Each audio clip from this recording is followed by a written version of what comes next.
eu queria só compartilhar aqui essa frase, ó. Quando você empresta uma verdade, ela se torna uma mentira. A verdade pode surgir apenas dentro de você. Ela não pode ser adotada. Na vida, você encontrará muitas pessoas que aparentam saber muito, de tal modo que você fica dominado pelos seus conhecimentos. Mas dentro não há coisa alguma, nenhuma experiência.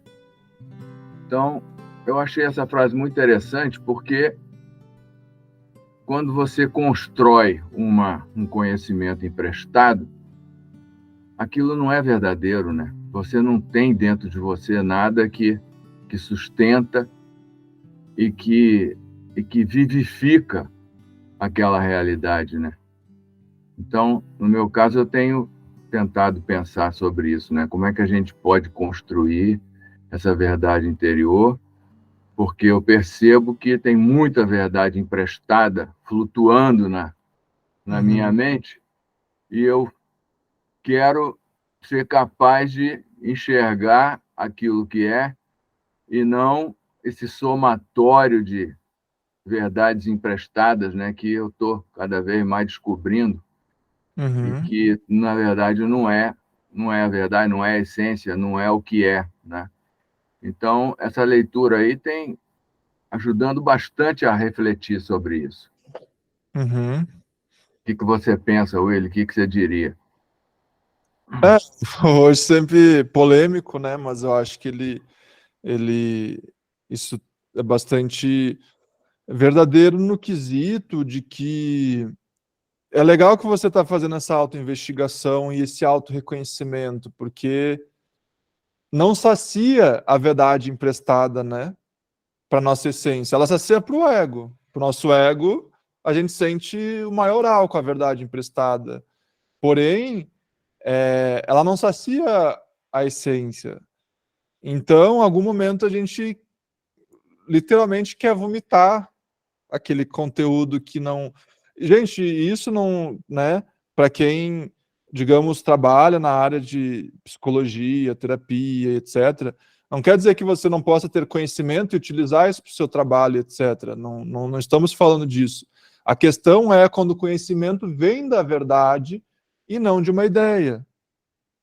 Né? Por exemplo, digamos, a gente vai estar aqui falando sobre não dualidade, daí, digamos, o Antônio vem aqui, já que ele está trazendo o autoexemplo, e começa a citar coisas do Ramana Maharshi que ele ainda não entende.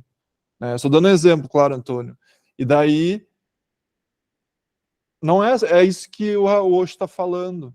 A verdade, ela vem do reconhecimento, né? E aquela é sua. Não sua porque não existe sua, não é privada. A verdade nunca é privada.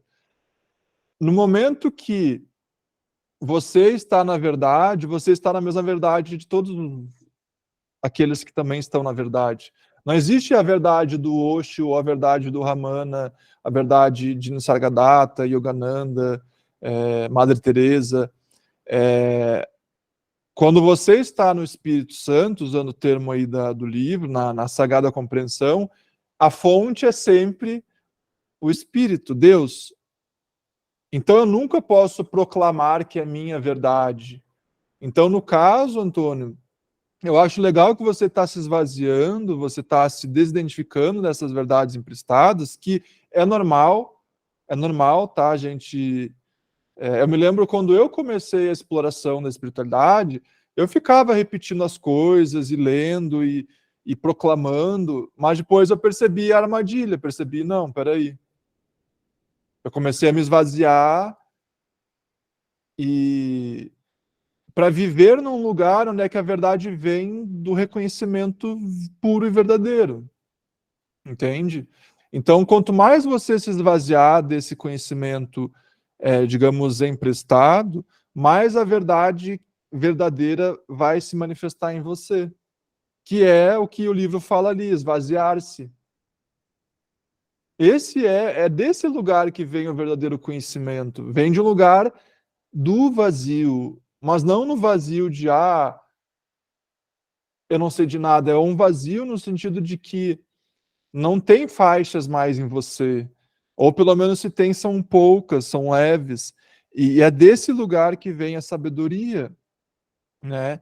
Então, por exemplo, eu vou dar, digamos, o exemplo de quando eu vou dar um retiro lá presencial. Eu não estudo para o retiro, porque não é sobre. Eu não estou falando que é errado estudar, tá, gente? Tem retiros e retiros. Tem retiros que são retiros de estudo, de conhecimento teórico. O meu retiro é do esvaziar-se. O meu tipo de compartilhamento é isso que vocês já conhecem aqui. É o de retornar para essa essência onde é que não temos conhecimento prestado. Mas não quer dizer que você não possa ter também conhecimento externo, pode sim. Mas então, quando eu chego lá no retiro, eu simplesmente calo e o que vem, vem da essência, né? Então, só que só pode vir da essência se a gente realiza, se a gente realiza. Então, Antônio, eu acho que quanto mais você, isso é legal porque você já tá escutando a, você está escutando os sinais, né? Poxa, isso daqui é uma armadilha. E tudo bem, gente, todo mundo vai ter essa armadilha, né? Todo mundo tem armadilha quando começa a entrar na espiritualidade, de se identificar e tomar o conhecimento emprestado. Só que chega um momento que a gente se liberta cada vez mais e a gente se permite entrar no desconhecido. E é desse lugar que vem a sabedoria verdadeira, do desconhecido. Então, não é errado, Antônio, a gente saber, por exemplo, uma poesia do Rumi e falar dela. Não é errado saber. Vocês sabem, eu sei várias aqui coisas do Ramana, Sargadatta, etc. Mas é, é você viver, é você estar no verbo, né, no verbo. E é desse lugar que vem a sabedoria, o conhecimento verdadeiro. Então, não se culpem, né? Porque, como eu disse, é normal no caminho espiritual identificar-se com o conhecimento e ele virar apenas uma mentira, né? Como o Osho fala. Só que não se acostumem, não se saciem nesse lugar. Queiram estar num lugar onde é que a verdade é nua e crua e, e que não vem de você, o eu individual. É uma verdade que vem do eu verdadeiro, que você não pode nem dizer sua. Você não pode dizer, eu lembrei disso, ou. É, um, é que nem a pessoa que, digamos, tem o dom de cantar. Ela não pode dizer, eu aprendi a ter o dom de cantar. Ela pode aprender as técnicas, mas o dom de ter uma voz de cantar, ela é um dom que se nasce, né? Tem pessoas que sabem cantar ou tocar um instrumento. E o dom de estar na verdade não é de poucos. Todo mundo tem esse dom. É um direito de todos. Só que poucos reconhecem. E, enfim, então, Antônio, eu acho que é legal que você está fazendo isso. Você reconheceu uma armadilha ali, armadilhas do ego, né? E você. É, porque se tiver a mente utilizando o conhecimento externo, ela fica se distraindo e se autopropagando, e daí não dá espaço para a consciência verdadeira ser percebida. Entende? É uma faixa. Vamos usar o exemplo das faixas. É uma faixa. O conhecimento emprestado cobriu ainda mais o conhecimento verdadeiro. Entendeu? O conhecimento emprestado, ele é mais uma faixa. Por isso que chega um momento que a gente tem que se libertar até mesmo dos ensinamentos espirituais. Não estou falando que vocês não podem ter ensinamentos, práticas e se identificar com, por exemplo, eu me identifico com o livro de Mirdade, não me identifico tanto com o livro de Yogananda, não estamos falando sobre isso, é no sentido de você se esvaziar da identificação com o conhecimento. E por que eu falei isso? Sim, porque os próprios mestres falam isso, eles falam que O conhecimento, ele é uma fase necessária para você se libertar da ignorância, mas o próprio conhecimento é ignorância. Por quê? Porque a ignorância nunca existiu, então o conhecimento, ele não é necessário. Ele também é uma ilusão para descartar a outra ilusão.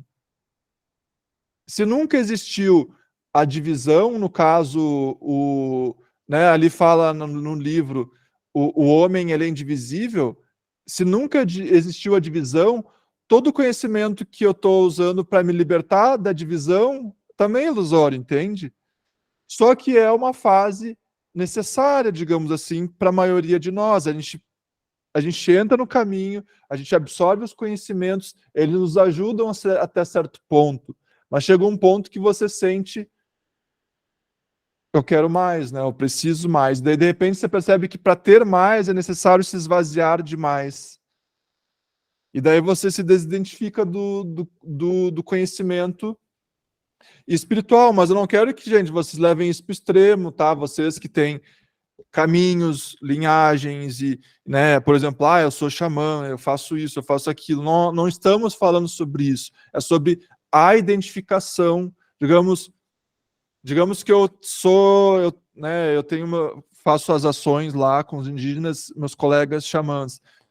Eu saio do meu trabalho de xamã e eu vou para o mercado, eu sou um xamã. E eu falo com os amigos, eu sou um xamã. E eu vejo meus amigos, eu sou um xamã. A identidade vai junto, o conhecimento. Então, não é que você pode muito bem exercer o papel, mas não se identificar com o papel.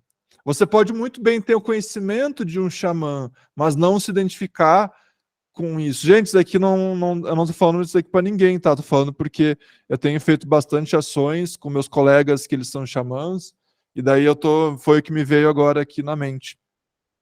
Mas, por exemplo, eu estou fazendo esse trabalho aqui, mas eu tenho zero identificação com ele. Eu vou sair daqui e vou sentar na rede e assistir seriado. Sabe? Não vai ser o Willy, o mestre do livro de humildade, que vai sair daqui. Entende? Você se liberta disso, mas não quer dizer que você não possa utilizar o conhecimento. Eu, Willy, utilizo vários tipos de conhecimento para o meu trabalho, né? Rupert, Adyashanti, etc. Só que não há identificação. Então, Antônio, eu só estou falando isso no quesito para não, né, para quem não levarmos para o extremo a questão, né, então o Willy está dizendo que eu não posso ter o meu caminho espiritual aqui. Não é sobre isso. O que eu estou falando é que o caminho espiritual, até mesmo ele é apenas uma etapa. E que chega um momento que a gente se liberta desse caminho que nos levou até certo ponto, mas não quer dizer que a gente não vai mais usar. Ele nos levou até certo ponto, e só que chegou um ponto, né, que você tem que se libertar até mesmo dele. Pega o exemplo que é usado o Ramana Maharshi usa esse exemplo. Ele fala: você pega 2 felpas para tirar uma felpa no braço. Você entende? Você pega 2 felpas para tirar uma felpa no braço. Você não deixa as felpas ali. E isso é o conhecimento. Né? Tem um livro, eu não vou saber falar o nome dele agora, mas ele é da mesma linhagem do Nisargadatta, e ele fala inúmeras vezes que o conhecimento e a ignorância são ambos ilusão. Porque se a ilusão é ilusão, para que o que é o conhecimento? E sabe por que isso que eu estou falando aqui para vocês é verdade? E eu vou dar uns exemplos de pessoas que realizaram isso. Por exemplo, a mestra do Adyashanti, a monja que ele foi discípulo durante 10 anos, ela, quando ela teve a realização dela lá no centro budista, ela chegou assim, toda irritada pro orientador lá, pro monge orientador, pro mestre, chegou irritada e falou: é só isso? Eu fiz tudo isso só para isso. E ela estava, não sei se ela bateu nele assim, tipo, ela ameaçou bater porque ela ficou irritada, porque ela percebeu que todo o conhecimento que ela tinha adquirido ali no budismo era só uma ilusão. Porque quando você reconhece a verdade, você percebe que ela nunca foi dependente do seu conhecimento, né? O conhecimento, ele tem a utilidade, mas a realização não vem com o conhecimento. A minha realização, para vocês já sabem minha história, que aconteceu ali na Itália, quando eu estava lá caminhando na rua, não veio de eu estar lendo livros, eu nem lia livros. Eu só li depois para entender. Então eu utilizei do conhecimento também para entender as coisas. Para, por exemplo, eu li os livros para olhar as armadilhas, para entender um pouco o que está acontecendo comigo. Então, o conhecimento, ele é útil até se tornar inútil, digamos assim. Mas não que conhecimento vai se tornar inútil, né, gente? Não estou querendo dizer isso, mas é, vamos pegar o exemplo de uma criança, para quem já teve filho, ou você que já foi uma criança. O pai que ensina uma criança, o pai e a mãe, às vezes eles necessitam utilizar ensinamentos que eles sabem que não são necessários, mas futuramente eles vão descartar aqueles ensinamentos. Então, é isso. Isso se trata o conhecimento. Ele é necessário até certo ponto, né, que a gente percebe que a realização não vem através do conhecimento, a realização vem através de reconhecer o verbo, né? Eu estou usando os termos aqui do livro, porque como está fresco, o verbo, o eu, só que sem faixas, né? Entendeu, Antônio? Eu entrei em vários assuntos aqui, eu complementei bastante aqui. Mas, gente, por favor, né, não me entendam mal, porque às vezes eu posso falar algo que pode entender mal. E se você entendeu algo mal, se sentiu ofendido por alguma coisa, por favor, me comente, a gente conversa. Enfim, eu acho que eu falei o suficiente para não deixar mal entendidos aqui, tá? E mesmo se ficou, é só conversar. A gente pode conversar mais depois também. A Amanda levantou a mão. E obrigado, Antônio, por trazer essa questão. É uma questão íntima e que muitas pessoas passam, como eu falei, a maioria de nós passamos ou iremos passar.